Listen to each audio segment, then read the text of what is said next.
It's all set up. Now, on your website, you go into your background, and there's a little word of encouragement. Standing in the gap, you say. Oh, yes. Now, what's your interpretation of what, as individuals, as true Americans, what we could do to stand in the gap at this point? You know, I should be able to roll responses off my tongue, but it is so sobering. Yeah. It is so sobering to think we're there. First of all, this is going to require a lot of soul searching. People are going to have to,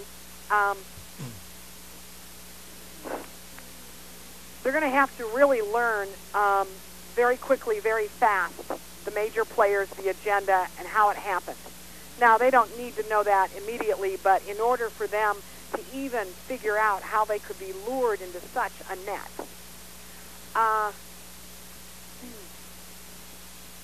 they are going to have to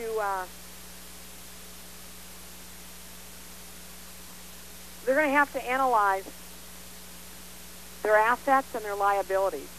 And I would say this: pay down as much debt with whatever assets you have, leaving some in reserve for the unthinkable. Mm-hmm. But pay down as much debt as fast as you can. If you need to have a yard sale, next week is a great week to have it. Because things are going to continue to change, and very quickly, right? That is correct. Let me ask this, and I'm afraid to even think about it myself. How safe are the banks that we have our saving accounts, checking accounts in?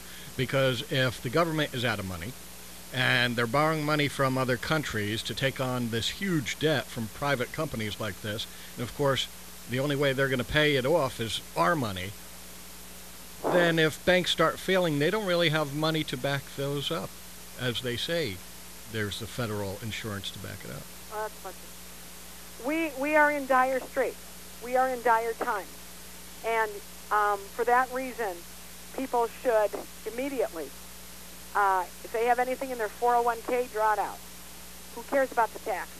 Government will have to worry about that.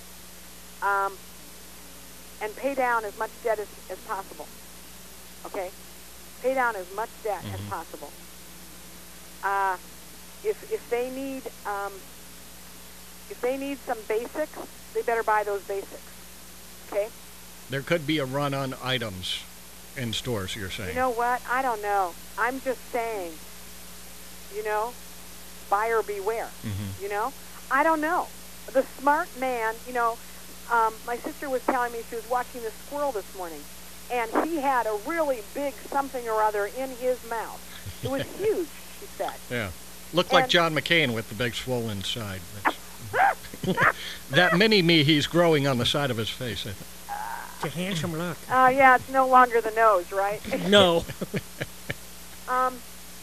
And she remarked how this squirrel, before he went to his little hideaway place, looked around, see if anybody was watching or anybody was coming. And I don't know if he meant a cat, a dog, or one of us humans. But, we just sort of laughed. It's time to store up. Winter's coming.